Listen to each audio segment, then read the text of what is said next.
que eu estou vendo aqui que todo mundo está fazendo as atividades. Então tá indo bem. Vocês já pegaram meu jeito, como é que funciona, né? Então tá indo bem. Vou mostrar só meu rosto aqui para vocês verem que eu estou aqui. Tá bom? Agora eu volto de novo. A gente continua. Tá aparecendo para vocês aí o material? Sim. Tá, então eu vou continuar. Eu vou começar. Eu vou dar uma acelerada desde o que a gente tinha que ter conversado na aula na semana passada, e já entro no conteúdo dessa, para a gente tá bem sintonizado. Então, olha, semana passada, né? Nós começamos aqui a falar sobre alavancagem. Não é isso?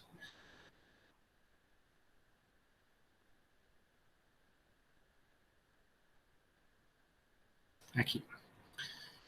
Então tá. Então, bem sucintamente, o que é isso, né? O Arquimedes falava, né? Olha, me deu uma alavanca que eu moverei o mundo, né? E um apoio, né? Me deu um apoio e uma alavanca que eu moverei o mundo, que é esse desenho aí, né? O mundo aqui, o apoio é essa montanhazinha aqui, que é meio triangular, e esse pau aqui, sei lá se é pau, se é ferro, que for, ele está fazendo uma força na ponta e vai movimentar lá a Terra, né? Então, pegando isso aí como analogia, como vocês viram um pouquinho de contabilidade que eu acho que foi comigo, né?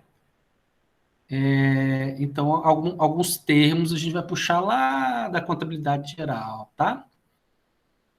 Então, aqui, nesse exemplo aqui, ó, olha, o triângulo aqui é o apoio, fazendo analogia lá à montanha lá. Aqui é a força do Arquimedes, né? E a Terra seria gerar o lucro, subiria, né? Então, o que é isso, gente? Toda essa lorota toda aqui, custo fixo, esse trem aqui, ó. Exemplo que eu coloquei da escola, eu vou fugir um pouco aqui dos números para poder ficar a coisa mais clara. O que é isso aqui? O que é isso? Olha, imagine um colégio privado, tá? Então, os alunos pagam mensalidades, é isso? E para frequentar lá a escola. Beleza. Então, a receita total da escola é a quantidade de alunos vezes a mensalidade. Ponto. Então, com esses recursos, a escola vai pagar os custos estruturais, né? O que a gente pode chamar também de custos fixos, e o que sobrar é o lucro, né? Aí ela vai fazer o que ela quiser com esse lucro. Distribuir para os sócios, né? Ou reinvestir na empresa de novo, mas isso aí é a decisão dos donos. Beleza. Então, vamos descer um nível abaixo. Então, o que seriam esses custos fixos, né? Seriam, no caso da escola, seriam o quê? Os gastos que a gente tem, gastos, né?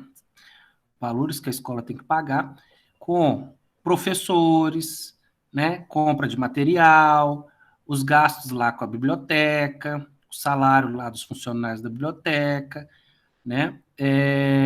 Dos outros profissionais que dão manutenção na escola, né?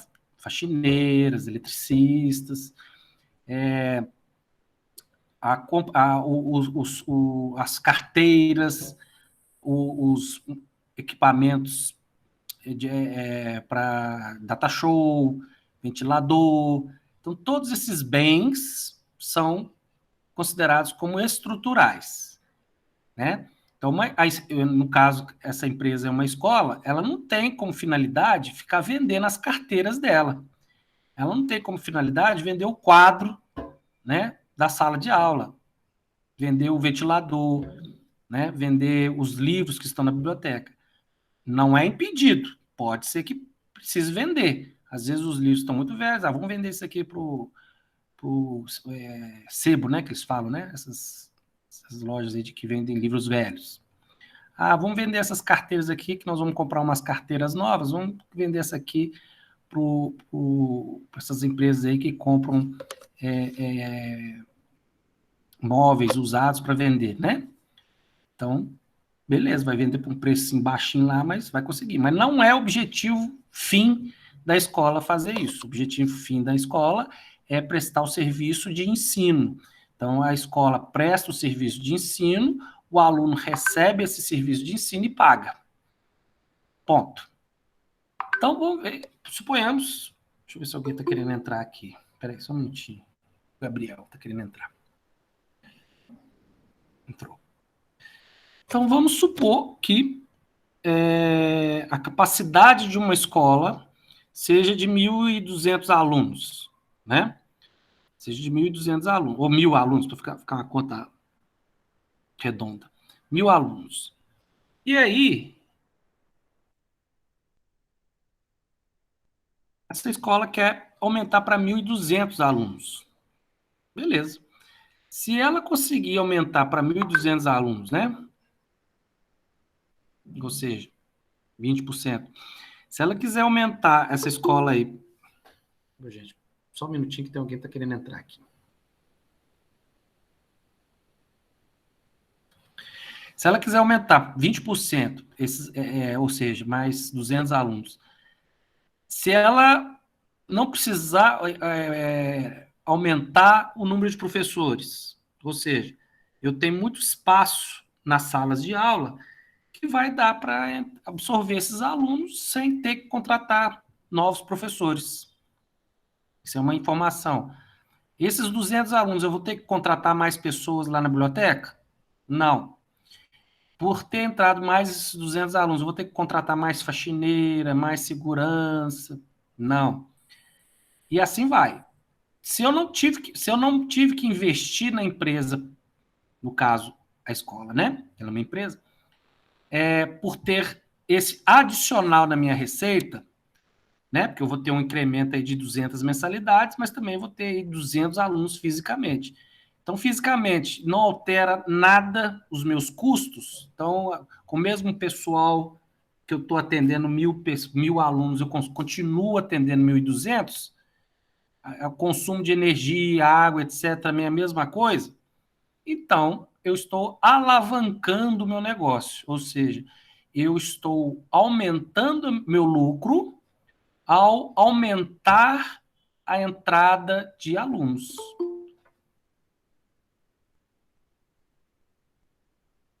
Rafael. Esse que é o sentido da alavancagem, né? Com a mesma estrutura, eu consigo atender sem ter que aumentar os gastos. É claro que se tudo tem uma capacidade máxima, né? Então, 200 dá, mas 300 não dá. 300 eu teria que aumentar a sala, aí já começa o desconforto, teria que ter salas com 50, 60 alunos, então começa a comprometer a qualidade do ensino. Então, eu tenho que... Chegou alguém aqui. Então, eu vou ter que fazer um movimento para poder adequar. Esse movimento eu vou ter que investir nos meus custos fixos. Então, eu vou ter que comprar mais carteira, vou ter que comprar mais livros, porque a proporção de livros para o aluno vai ser comprometida. Então, aí eu vou ter que... Esse triângulo aqui, nós vamos ter que mexer nele de novo. Né? Nós vamos aumentar os nossos custos, então, para poder suportar essas alavancagens aqui. Então, a ideia é essa. Então, o que é alavancagem? Né? É a utilização dos custos fixos da operação com forma de aumentar o lucro da empresa. Né? Fazendo analogia, na casa de vocês, consome-se X quilos de arroz, X quilos de feijão, mas tem um monte de desperdício, etc, etc. Família de 4 pessoas. Se aumentou com essa mesma estrutura que a casa de vocês tem, então o custo, água, luz, telefone, sei lá, 3 mil reais por mês. Entrou mais uma criança, entrou mais um irmão, por exemplo. Se esses custos estruturais continuarem os mesmos, né, porque aí você vai diminuir no desperdício, vai compensar, né? Então, o custo estrutural da casa consegue absorver mais uma criança. Evidentemente que esse exemplo que eu estou dando não vai dar, né? Nós vamos ter que mexer um pouquinho nessa base de custo estrutural, porque está entrando uma criança, mas ela vai gerar os gastos, né? que às vezes a receita do papai e da mamãe, né, não se aumenta salário assim, né, na proporção que se aumenta filho, né? Então, eu ganhei mais um filho, quer dizer que eu vou ganhar mais 50% do meu salário. Não vai ser assim, né? Algum caso ou outro, sei lá, pode ser. Não porque o filho está crescendo, mas vai negociar lá com a empresa, né? Às vezes é sócio, né? Chega para o outro sócio e fala assim, ó, vou ter que aumentar a minha retirada, porque senão eu não aguento lá sustentar a minha estrutura na minha casa. Mas isso aí são exceções, né? Então seria uma analogia aí. Então o que é isso? Lagir, né? Lucro antes dos juros e imposto de renda. Vocês fizeram comigo contabilidade, então a gente tem essa demonstração aqui. O que é essa demonstração? Demonstração do resultado do exercício. Então, ó, demonstração. O que é demonstrar? É um relatório, né? Mostrar alguma coisa. Do resultado. O que é resultado? É o confronto de alguma coisa com outra coisa. No caso aqui, é o confronto entre as receitas e as despesas. Aí, se for positivo, eu tenho lucro. Se for negativo, eu tenho prejuízo. E exercício é o período que você está fazendo isso. Qual o momento que você fez isso? Foi mensal, semanal, anual? Que tempo que você fez isso? Então, ó, demonstrar se foi o lucro. Lucro do mês tal. Então, demonstração do lucro de janeiro da empresa tal. Então, esse relatório ele vai nos mostrar como que foi composto o lucro. Como que eu cheguei no lucro da empresa? Ah, você chegou no lucro da empresa assim, ó. Vamos fazer essa continha aqui, ó. Receita total que entrou na empresa. Então, é o faturamento total da empresa, todos os produtos que eu vendi, menos todas as deduções da receita, né, que são os descontos, os impostos incidentes sobre as vendas. Não precisa preocupar com esses detalhes, tá, gente? Só para a gente recapitular. Eu tenho a receita líquida. Tiro da receita líquida aqueles custos ligados diretamente à receita líquida, eu tenho lucro bruto, que é o que a gente chama de primeiro lucro. Nesse pedacinho aqui, até o lucro bruto, vamos fazer uma analogia, que serve para qualquer tipo de empresa, para empresa tanto muito organizada como empresa desorganizada. Por exemplo, uma empresa que eu posso chamar, né, uma MEI, né, microempreendedor, que seria, por exemplo, um vendedor de cachorro-quente. Então, ele tem um carrinho dele lá, vende o cachorro-quente dele. Então, o resultado das vendas seria a receita bruta dele, né? As deduções eu vou pular aqui, porque é um pouquinho mais complexo. Então, a receita bruta seria igual à receita líquida. Tira os custos. Que custos são esses? Tudo que ele gastou para poder vender. Então, tem o custo da salsicha, quanto que ele gastou para comprar cada salsicha, da maionese, do ketchup, do milho, né? Da batata, né? Batata palha e demais ingredientes. Então, você vai abater dessa receita tudo aquilo que você gastou para poder vender aquele produto, né?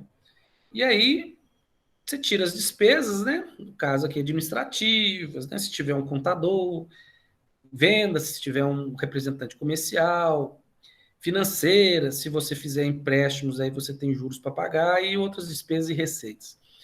Então, olha, da receita bruta, eu tiro tudo que eu gastei, eu tenho o lucro antes dos juros e imposto de renda. Isso aqui que nos interessa.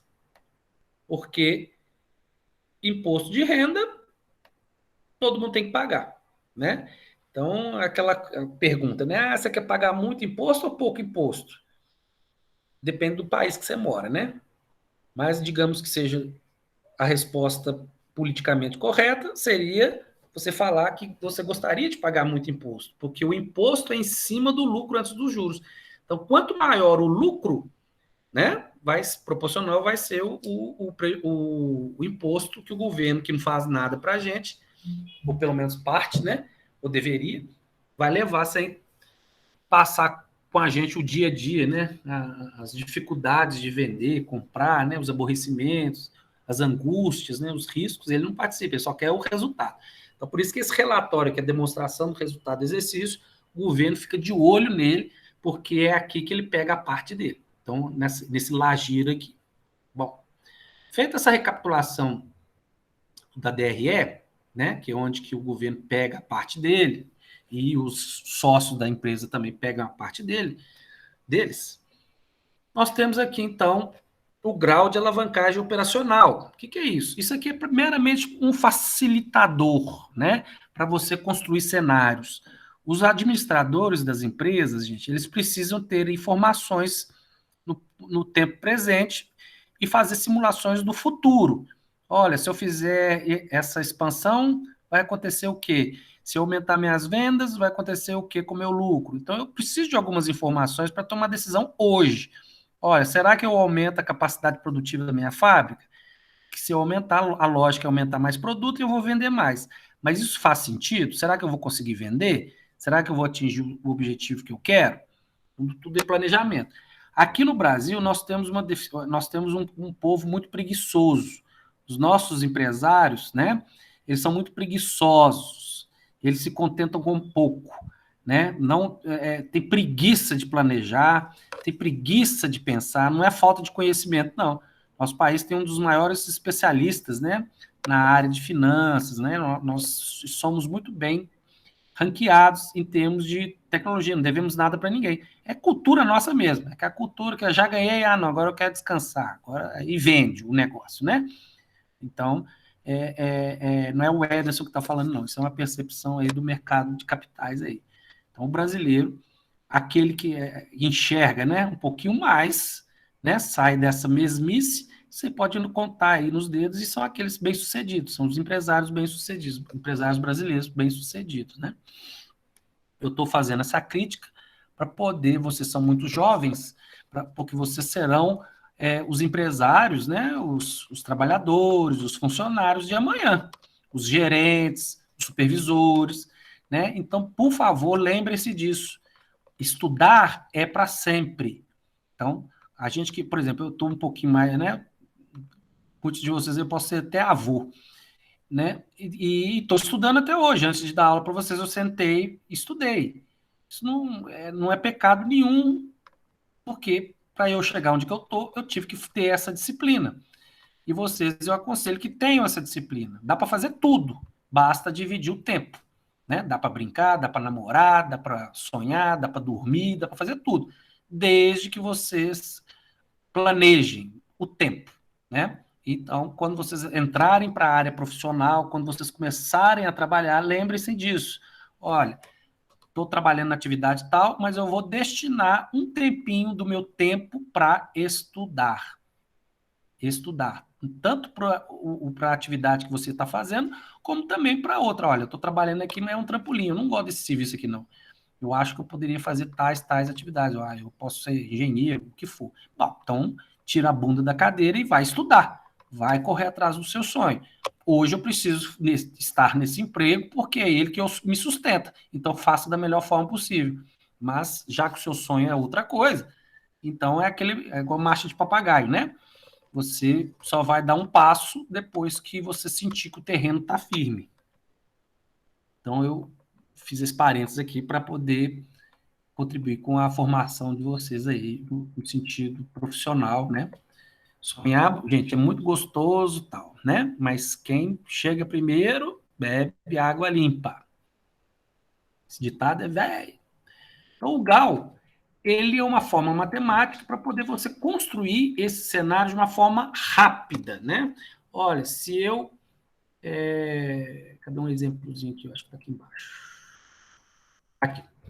Aquela DRE todo tamanho lá que eu mostrei para vocês lá, ó, eu fiz uma simplificada para poder mostrar o conteúdo que eu quero. Então, receita menos os custos variáveis, menos os custos fixos, eu cheguei lá no Lagir, né? Então, aí o empresário ele quer saber o seguinte, olha, se eu aumentar minhas vendas, minhas unidades de 500 para 1.000 unidades, qual que é o meu Lagir? Qual que é o meu lucro antes do imposto de renda? Aqui, nesse exemplo, 2.500. Se eu passar de 1.000 para 1.500, quanto vai ser? 5.000. Se eu passar de 1.500 para 2.000, 3.000, 4.000, como que vai ser esses cenários? Né? O empresário ele quer ver o futuro. Então, o GAU nada mais, nada menos que uma equação que vai me dar a resposta do efeito do aumento das unidades no Lagir. Então, vai fazer esse triângulo aí, por isso que tem esse desenho de alavancagem, né? Se eu aumentar minhas vendas em X, o que acontece com o meu lucro? Não é isso que está no desenho lá em cima? Então, aqui olhando, Se eu aumentar 500 unidades, né? Passei para 1.000, o que vai acontecer com o meu laje? Ele vai sair de 0, vai passar para 2.500. Mantendo o meu custo fixo, ou seja, a base de apoio, o triângulo, a serrinha lá do Arquimedes lá. Então, vejam que o custo fixo... Só um minutinho para ver se alguém entrou aqui. Fez um barulhinho? Não. O custo fixo, ele permanece, tá vendo? Para qualquer cenário, 2.500, 2.500, 2.500. Então, a premissa básica é o custo fixo não alterar. Aí, o GAL, ele vai ser constante também. Nós vamos ver mais para frente. Então, o grau de alavancagem operacional, é simplesmente uma equação rápida que você vai fazer para poder achar o LAGIR mediante um aumento ou diminuição nas vendas. Então, pronto. Então, se isso é verdade que eu estou falando, como é que é a equação dele lá? Ó? Tá, o tamanho tá bom para vocês aí, gente? Vocês querem que aumente um pouco mais? Por mim tá bom, professor. Melhorou? Tá bom agora? Agora eu aumentei um tiquinho só. Tá bom aí?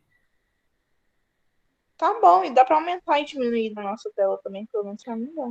Ah, tá. Assim, Na sua aí você consegue aumentar, né? Então, vou deixar aham. aqui. Vou voltar aqui então. Beleza. Então, essa equaçãozinha lá está falando, ó, delta porcentagem. Então, o que é o delta? Você sabe mais do que eu. Variação. Variação em percentual do lucro dividido pela variação percentual das vendas. Ou seja, um número maior, né, dividido pelo menor menos 1 vezes 100, e aí você faz a mesma coisa para as vendas. Como vocês estão fresquinhos aí na matemática, né? Então, com vocês, a gente anda mais rápido. Com a turma do superior, a gente tem que lembrar isso aqui. Mas não é porque eles são melhores ou piores que vocês, não. É porque vai ficando com mais idade, vão dando outras prioridades, e isso, essas relações matemáticas aqui, as pessoas não convivem muito e acabam esquecendo, né? Então, no superior, às vezes, a gente tem que relembrar isso aí. Vocês estão mais fresquinhos com essas dotações matemáticas, né? Então, vamos lá, olha. Um exemplo, né? Uma empresa que fabrica cartazes, super dados, né? Ela vende 10 unidades, 10 cartazes. Então, o custo variável, o que é isso? É aquele custo que ele vai variando à medida que você vai fazendo cartaz. É R$ 5 por unidade. E o custo fixo operacional, 2.500, né? Calcule a receita, letra A, calcule a receita de vendas, os custos e o LAGIR para os níveis de 500 unidades, 1.000 unidades e 1.500 unidades. A outra solicitação é responder a pergunta: qual é o GAL para o nível de vendas de 1.000 unidades, por exemplo? Tá? Para poder a gente conversar sobre essas variáveis, a gente tem aqui o significado de custos variáveis, que é o quê? Todos os gastos ligados para fazer o cartaz. Então, para fazer o cartaz, eu preciso de, né? Aqui embaixo está falando, ó. Para fazer o cartaz, eu preciso de papel, tinta e cola. Ou seja, para fazer um cartaz, eu preciso de um papel, sei lá, 1 por 1. Tinta, eu preciso de X milímetros de tinta preta, tinta azul, tinta roxa. Cola, eu vou precisar de um tubo para cada cartaz. Então, vocês conseguem entender que se cada cartaz eu vou gastar X de tinta, um papel, X de cola, o segundo cartaz vai gastar a mesma coisa. O terceiro cartaz vai gastar a mesma coisa. Então, esses custos eles vão variando na totalidade. Custos fixos operacionais, se eu fizer um cartaz 2, 3, 10, o salário do funcionário vai ser o mesmo. A energia elétrica eu vou gastar mais ou menos a mesma. Né? No caso da energia elétrica, vocês têm aí, por exemplo, a situação na casa de vocês, uma família que tem 4 pessoas, pai, mãe, 2 filhos, né? Então, vocês sabem, vocês pegam lá, por exemplo, energia elétrica e tem lá o consumo médio, que não vai variar muito, vai um pouquinho para cima, um pouquinho para baixo, mas ele vai estar naquela média ali, naquela ondazinha pequena. Aquilo ali nós vamos considerar como custo fixo, né? Está variando só um pouquinho. Ah, mas aí você até sabe as variações grandes, né? Período de férias, todo mundo sai da casa, vai viajar, aí dá curva para baixo, né? Mês de janeiro, por exemplo, o consumo vai ser lá no chão, porque está todo mundo fora de casa, ou o contrário, você ficou em casa e recebeu visita, né? Mas então você consegue acompanhar. Depois que saiu a visita, etc, etc, volta à normalidade. Depreciação das máquinas, aluguel do galpão da fábrica, né? O que é depreciação? É a perda de valor, né, de um equipamento, né, da máquina. Ela é considerada um custo fixo. O aluguel do galpão, né? Se você fizer uma unidade, duas, 10, ou não fizer nada, você vai ter que pagar o mesmo aluguel. E o IPTU também, que ele é um valor anual, né? Você vai pagar aquele valor lá e pronto. Então, resolvendo essa questão, o que é a questão? Está pedindo o Lagir nas condições de aumentar de 500, 1.000 e 1.500, né? Então, ao invés de você ficar construindo toda a DRE, aqui eu fiz simplificado, mas o correto é você fazer ele certinho, que é essa formatação grandona aqui, ó, né? Então, aí chegou a essas conclusões aqui, né? 500, olha, se o valor unitário é 10, não está lá no enunciado, vamos voltar lá no enunciado. Não é R$ 10 a unidade? Então, se eu vendi 500, 500 vezes 10, 5.000. O custo variável vai acompanhar as quantidades vendidas. E ele falou lá que o custo variável é R$ 5. Então, 5 vezes 5, 25. Então, 500 vezes 5, 2.500. Você vai fazer o mesmo raciocínio para o cenário 2 com um incremento de 1.000 unidades. Mesmo raciocínio para o incremento para 1.500 unidades. Quais são os resultados, ou seja, o lagir disso aí, né? Para 500 unidades, eu não tenho lucro nenhum. Para 1.000 unidades, fui para 2.500, e para 1.500 unidades, eu fui para 5.000. Dobrei aqui, né? Praticamente dobrei. Então, isso aqui é o visual. Resolvendo a letra B, que é calcular o grau, eu vou pegar a fórmula, né? Primeiro, vou calcular o delta do lucro operacional. Então, eu vou pegar os LAGIR, né? Que é o lucro operacional, é a mesma coisa que LAGIR. Então, vou pegar lá, por exemplo, né? 5.000. Por que eu vou pegar o 1.000? Por quê? Porque a gente tem que pegar uma coluna base. Então, a coluna base vai ser essa de 1.000 unidades, tanto para trás como para frente. Né? Ele falou lá no enunciado. Né? Aqui, ó, fixando essa quantidade como base, tá vendo? As 1.000 unidades, né? Então, se a gente fixou essa coluna do meio aqui como a base para os meus cálculos, que não vai fazer diferença nenhuma se eu tivesse pego a anterior ou a posterior, a gente tem que ter sempre 3, né? Ou 2. Como é que eu vou comparar um com ele mesmo? Não, você tem que ter pelo menos duas demonstrações, 2 variações, porque variação já fala isso, variação. Então, você tem que ter pelo menos 2 grandezas para calcular essa variação. Então, por exemplo, calculando o GAL para mudança de 1.000 unidades para 1.500, tem-se o quê? As vendas aumentaram de 1.000 para 1.500, ou seja, aumentou 50% aqui, né? O Lagir aumentou de 2.500 para 5.000. Então, no olhômetro aqui, você faz essa conta. Só que aqui a gente faz porque está simplificado, né? A DRE está simplificadinha. Mas imagina 10, 15 cenários que você quer fazer. Eu quero saber o lucro antes do imposto de renda, se eu aumentar X, X, Y, Z, as quantidades. Então, rapidamente você tem a resposta quando você utiliza essa fórmula, né? Que é o GAL. Então, calculando lá, eu tenho um lucro com 1.500 unidades de 5.000, 1.000 unidades eu tive 2.500. Então, essa continha aqui você sabe fazer, né? Para eu achar a porcentagem, eu divido um valor pelo outro, menos 1 vezes 100. Então, aqui eu tenho o quê? 100. O que é 100? 100%. Né? Aqui é a mesma coisa. Eu tenho eu tenho aqui o valor aqui, né, das vendas, né, aumentou de 1.000 para 1.500. Então, eu pego um valor maior, divido pelo menor para ver o crescimento, mesmo raciocínio com o de cima, menos 1 vezes 100, 50%. A gente, no olhômetro, a gente já sabia disso. Né? Então, meu GAL é o quê? O índice 2.0. Então, sabendo disso aqui, 2.0, né, ou 2, né, qualquer aumento que eu tiver nas vendas vai gerar o dobro no lucro operacional. Então, se as vendas aumentarem 10%, o Lagir vai aumentar em 20%. Então, sempre vai ser assim. Então, aqui, ó, se eu aumentei 1.000 para 1.500, né? Tá falando aqui, o GAL nosso é GAL 2. Então, basta você pegar 2.500 e multiplicar por 2, olha lá, já chega nos 5.000, automaticamente. E aí, você consegue atender a exigência lá do... Desculpa, gente. Da informação. Então, aqui eu brinquei aqui com vocês, ó, sabendo que o GAL é 2. Então, para qualquer cenário, vamos ver aí, gente. Se eu vou aumentar 70% das minhas vendas, eu vou ter o quê? Só pegar os 70 e multiplicar por 2, eu vou ter 140% de aumento do meu lagir. Sempre você vai lá na base. A base é 1.000, né? A base não está 2.500?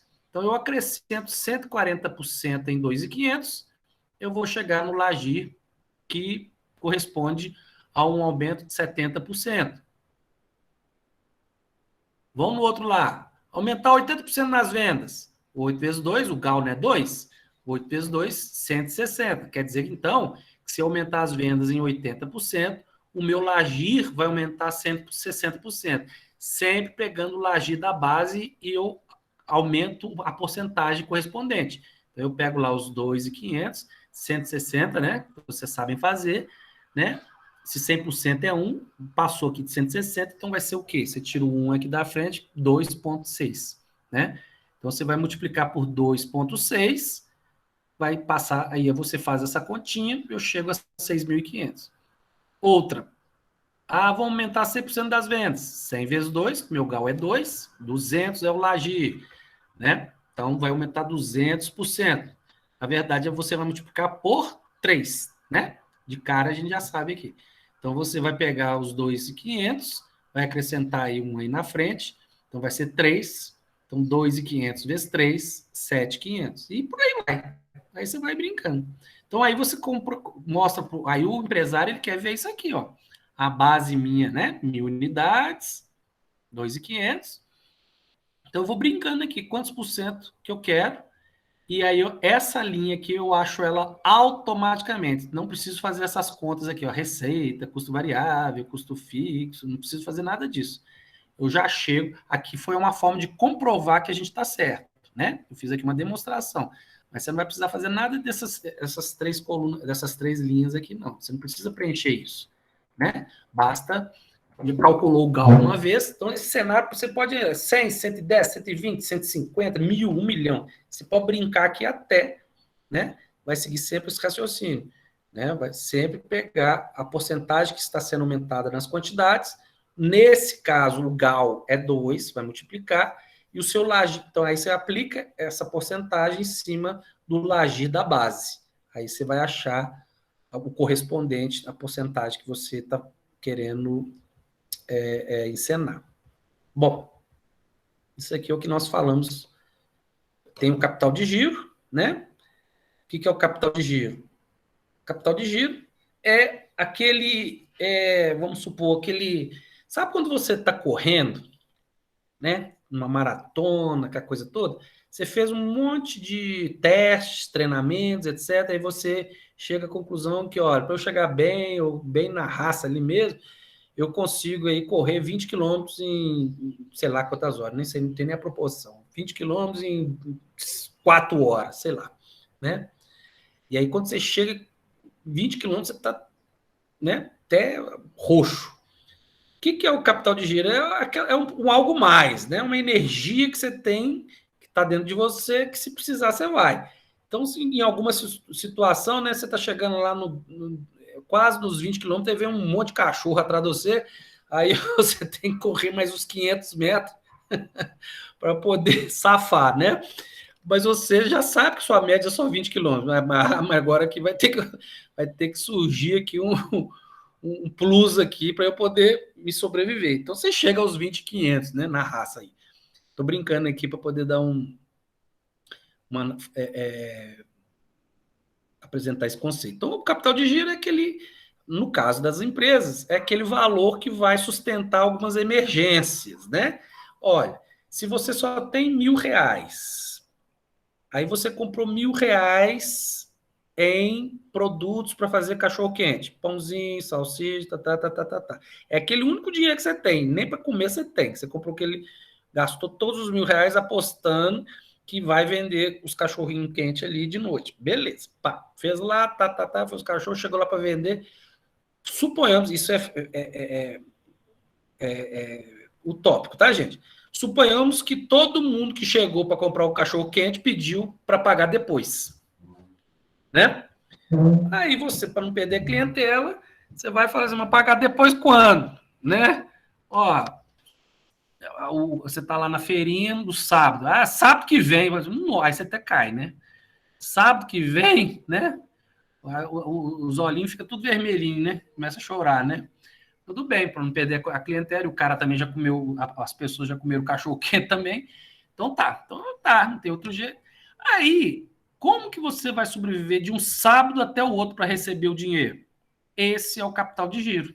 Você tem que ter uma reserva, né? Alguma forma de fazer com que eu ultrapasse esse gap, né? Essa diferença entre entrega do produto e o recebimento do produto, para você sobreviver até chegar lá no outro sábado e receber a venda daquele cachorro-quente, entenderam? É uma forma muito grossa, né, de falar do que é o capital de giro. Seria isso. Você tem que ter essa energia. Então, muitas empresas quebram porque logo no início, né, o Sebrae tem em torno da faixa de 70% das empresas que iniciam seus negócios em menos de um ano elas quebram, né, por vários fatores. Um deles é isso, não saber calcular o capital de giro, né? Quanto que eu preciso para gerar a minha empresa? Uma segurança, né, que você precisa, né? Olha, se tudo der errado, eu consigo manter a minha operação? Eu tenho um dinheirinho, né? Eu tenho recursos para manter a minha operação por uma semana, 2 semanas, o que for? Então, isso é muito importante para montar os seus negócios, até para a vida particular nossa também, né? Ah, eu estou ganhando meu salário mínimo ali e tal, e aí eu quero viajar no final do ano. Eu torro o dinheiro todo e compro as passagens a prazo, etc. E vou lá para a praia, tranquilo e tal. Depois vem a conta. Chega tudo de uma vez. E aí, né? Você tem uma reservazinha? Você tem um plano B? Você vai trabalhar em outro emprego no final de semana para arrecadar mais receitas? Bom, você tem que pensar, né, gente? Na hora da diversão é aquela alegria, né? Na hora que chegar a conta, quem é que vai pagar? Bom, aqui o balanço vocês estudaram comigo, né? Uma grande parte, né? O ativo, passivo, né? Patrimônio líquido. A equação fundamental, ou seja, quando vocês estiverem um pouquinho, né, já no mercado de trabalho, vão querer participar de concursos públicos, né? E se for na área de finanças, né? Cargos, né? Que envolvam aí, que precisem de contabilidade, né? Aí esses conceitos aqui são muito importantes. Para vocês aqui é tranquilo, porque vocês já viram noções de contabilidade, né? Então, ativo é igual passivo, mais PL, aqui tem um significado, o que é ativo, né? Pressupõe algo positivo, que produz, que gera riqueza, no caso do ativo. Circulante são aquelas contas que transformam em dinheiro rapidamente, o dinheiro já é dinheiro, por isso que ele vem lá na frente, caixa, né? Estoque, por que ele é circulante? Porque você compra, vende estoque. A diferença é lucro. Pelo menos pressupõe que você vai fazer isso, né? Comprar por um valor menor e vender por um valor maior, né? Ativos não circulantes são a estrutura da empresa, né? Seria lá o nosso custo fixo. Patrimônio líquido é o quê? É a diferença entre o ativo e o passivo. O que sobrar é a riqueza líquida da empresa. Então, aqui tem os detalhes, né, de cada conta, né, falando um pouco melhor. Bom, agora nós vamos falar o que é de hoje. O de hoje é o seguinte: falamos de capital de giro, e agora, no balanço, recapitulando o balanço aqui, ó, contas do ativo, etc, etc, nós vamos verificar, nós vamos analisar esses valores aí, para a gente poder ter algumas conclusões da empresa, né? Então, quando eu tenho aqui o índice de liquidez, as palavras é interessante a gente entender, né? O que é liquidez? Liquidez é a capacidade de um ativo em transformar em dinheiro. O dinheiro, a capacidade dele é 1 milhão de por cento, porque ele já é o dinheiro, né? O dinheiro é dinheiro, ponto. Vamos para o banco. O banco também é dinheiro, só que o banco tem ali um trabalhinho, né? Você tem que... O dinheiro não está com você, está lá no banco. Então, se você precisar de gastar, dependendo do valor, você tem que entrar em contato com o gerente, não é qualquer valor. Então, você tem um aborrecimentozinho. Aí vai descendo. Estoque. Você comprou o estoque para vender, mas só que o estoque, você não olha para ele, vira dinheiro aí, estoque. Não é. Você tem todo aquele processo, tem que vender, né? Tem que captar o cliente vai lá e compra o seu produto, é à vista, é a prazo. Então, vai demorar um pouquinho esse bem virar em dinheiro, que é o que a gente está chamando de liquidez, né? Então, liquidez é a capacidade de um bem em transformar em dinheiro. Então, nós vamos ter alguns índices, né, de liquidez, né? O que será, então, aqui? O que é o índice de liquidez da empresa? Então, a gente tem aqui índice de liquidez corrente. Esses índices, gente, o pessoal do curso superior trabalham esses índices, né? O pessoal que gosta de mexer com o mercado de capitais, né? Comprar ação, vender ação, etc., vai mexer com esses índices que eu estou mostrando para vocês. O pessoal que vai fazer auditoria nas empresas, é esses índices aqui que eu estou mostrando para vocês.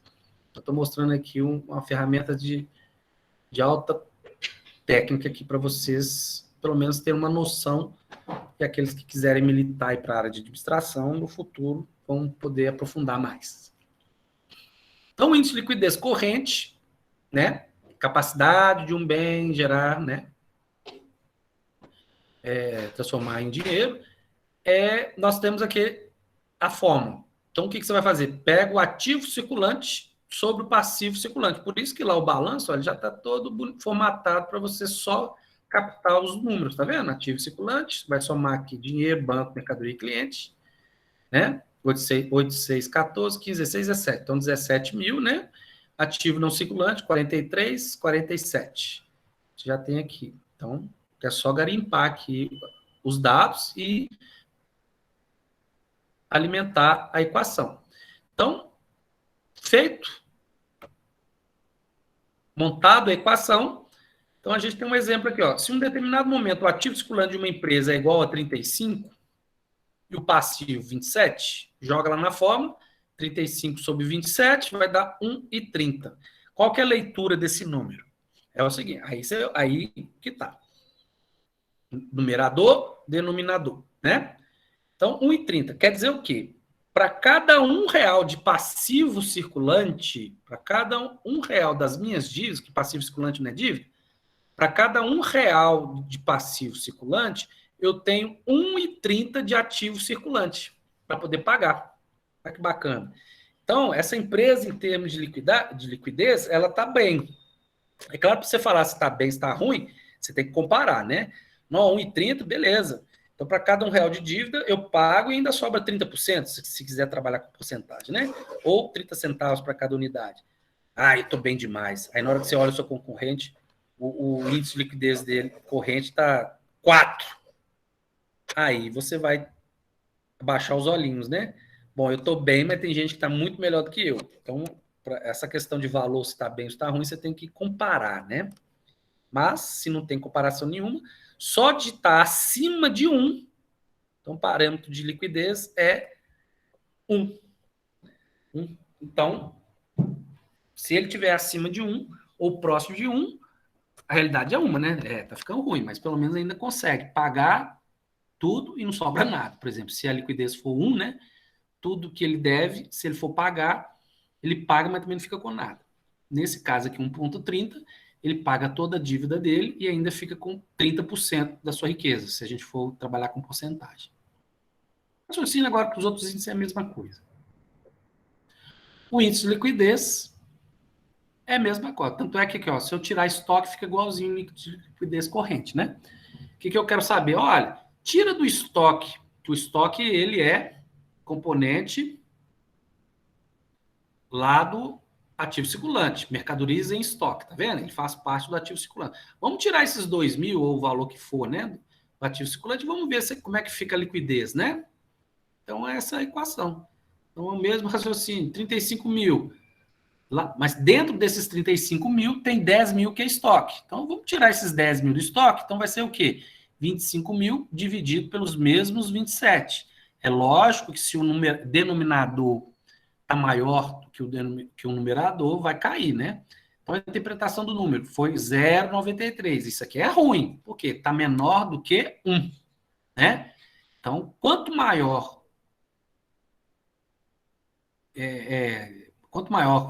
do que 1, melhor. Quanto menor de 1, pior. A regra é essa. E você tem o índice de liquidez imediato, que vai se pegar somente as disponibilidades. O que é disponibilidade? É aquele dinheirinho rápido que você tem. Só pode ser o quê? O dinheiro que você tem no caixa, você vai rapar o dinheirinho que você tem lá no caixa. O dinheiro que você está no banco, você vai desesperadamente no caixa eletrônico, pega o dinheiro no banco. Você tem, por exemplo, aplicação financeira, caderneta de poupança. Você vai lá e manda sacar o dinheiro. Ou seja, você tem uma rapidez aí na obtenção dos recursos, então eu vou chamar de disponibilidades. E vai comparar com aquele pedação lá, aqueles 27 mil lá das dívidas, né? Então é lógico que o índice vai ser bem pequeno. Então, olha lá, caiu para 44, supondo que você só tem 12 mil de disponibilidades. Então o índice caiu para 44, ou seja, para cada R$ 1, eu só tenho 44 centavos para pagar. Se continuar assim, você não consegue pagar as suas dívidas, né? Outro indicador é o grau de endividamento, né? Como é que tá? Isso aqui é muito. Quando vocês, quem tem a paciência para poder ver aí esses noticiários, né, de economia, etc, etc, você não está falando esses termos aqui que a gente está conversando, né? Então, agora, aqueles que tiverem maior interesse vão conseguir entender melhor. Aquela falação daqueles economistas lá, Mira Leitão, aqui tem tudo lá. Então, aqui, o grau de endividamento a curto prazo. Né? Não é interessante o empresário saber que curto prazo, vocês lembram que curto prazo é até 1 ano, né? Longo prazo, acima de 1 ano. Então, o grau de endividamento até 1 ano, como é que tá? Você joga nessa fórmula aqui, passivo circulante dividido pelo passivo circulante mais o passivo não circulante, vezes 100. Então, é nada mais, gente, ver isso aqui, ó. Isso aqui, ó. Passivo circulante. O total do passivo não é o passivo circulante sobre o não circulante? Quanto que esse somatório aqui, ó, 17, 18, 19, 20, peraí, 17, 18, 19, 20. 25 mil está para 55, né? Então, quanto que 25 mil está para a dívida total? Que seria 25 mais 30, 55, né? Então,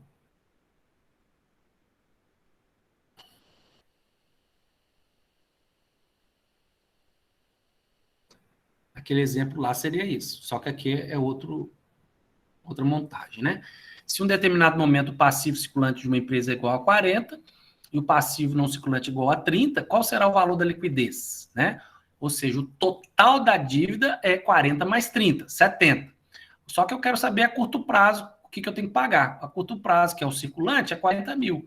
Então, quanto que 40 mil representa em 70? A conta é essa, né? Vai representar o quê? Então, quer dizer que 57,14 da dívida total de curto e longo prazo eu tenho que pagar nesse ano. Isso é uma informação importantíssima, né? Metade das minhas dívidas, vamos arredondar aí, né? Um pouquinho mais da metade das minhas dívidas eu tenho que pagar até o final do ano. O tempo de uma empresa, gente, ele corre muito. 1 mês, 2 meses, etc. É muito rápido para a empresa. Tá? É a interpretação dele. Índices de prazos médios, né? Isso aqui é muito importante. Deixa eu só um minutinho, gente. Só ver um negócio aqui, se a gente...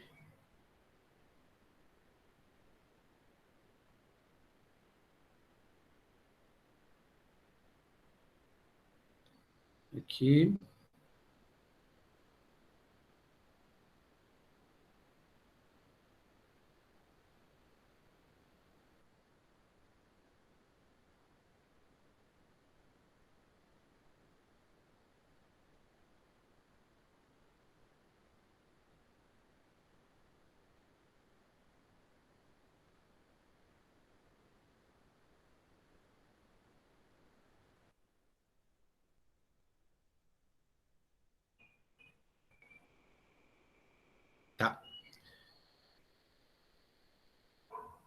Então, prazo médio, a gente vai parar aqui, tá? Só para poder não avançar demais aqui. Por isso que eu dei essa paradinha aqui para a gente ver. Então, o que é prazos médios, né? Aqui, ó. Então, o que é prazo? Para se entender melhor a administração do capital de giro, ou seja, aquela folgazinha, né, que a gente falou, é preciso entender os prazos médios. O que é isso? Por exemplo, o estoque. A pessoa compra o estoque e ela tem que renovar esse estoque, não tem? Então, por exemplo, se você é dono de um boteco, com o passar do tempo, você tem a média ali de consumo, as mesmas pessoas, um pouquinho mais, um pouquinho menos. Então, você tem uma média ali de consumo. Então, se você tem uma média de consumo, então tem como você prever as quantidades de bebidas, por exemplo, que você tem que comprar por semana. Os sacolões, né? Também tem essa média. Ele tem essa média, então ele vai, manda os caras lá na Ceasa comprar X quantidades de produtos, porque ele sabe que entre segunda e quarta vai consumir tanto, aí ele manda o caminhão lá de novo na quarta, para abastecer até sábado, né? Eu estou supondo, tá, gente? Não sei se é isso, não. Mas a gente fica vendo, né? Então você tem esses reforços, né? Essas compras intermitentes. Então a gente chama de prazos médios. Aí você pode levar esse conceito também para contas a receber. O que é contas a receber? Eu vendi a prazo, né? Então aí 30, 60, 90 dias. Então você tem que ter esse planejamento para você controlar, né, os seus pagamentos. Ora, se eu sei que eu vou ter um fluxo grande de entrada de recursos daqui 10 dias, porque um monte de gente que comprou a prazo vai me pagar, então eu consigo negociar as minhas dívidas também. Chego para o meu fornecedor, olha, não adianta você vir aqui não que eu não vou te pagar, não. Ah, mas nós combinamos, mas não vai dar.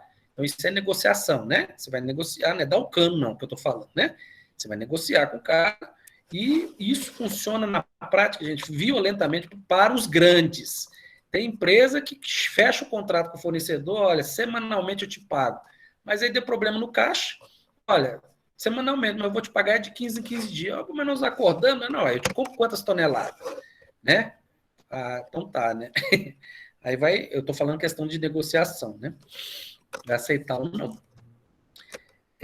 Então, nos prazos médios, é natural que o prazo para liquidação de cada item de conta vai variar. Por isso que a gente está falando média aqui, né? Em todos os indicadores de prazos médios, há uma estrutura padrão, que depois nós vamos ver para baixo. Vou parar aqui. Então, todos os indicadores de prazos médios, há uma estrutura padrão a ser observada, que é o seguinte: é uma conta patrimonial. Aí vocês lembram o que é conta patrimonial? Conta patrimonial é uma daquelas, qualquer uma dessas aqui do balanço patrimonial. Conta patrimonial, lembrem-se desse quadro aqui. Balanço patrimonial. Qualquer uma dessas contas aqui. Comparado com uma conta de resultado. O que é conta de resultado? Conta da DRE. Qualquer conta dessa aqui. Então, eu comparando uma conta do balanço patrimonial com uma conta da DRE. É isso que ele está falando lá. Então, ele está falando o quê? Descendo mais um pouquinho. Olha o tanto de prazo médio que nós vamos ver depois. Cita demais. Desculpa. Aqui. Então, uma conta, comparando uma conta do balanço patrimonial com uma conta da DRE. A resultante disso, vezes o número de dias do período. Período não é o exercício contábil que a gente estipulou? Se é semanal, vai ser 7 dias. Se for mensal, 30 dias. Se é anual, 360 dias. Ah, não é 365, não. 360 porque é o período comercial. O prazo médio é igual ao número médio de dias para renovação da conta em questão. Então, se você pegar... eu não vou falar para frente não, senão complica. Bom, meus queridos e queridas, é isso. Dúvidas?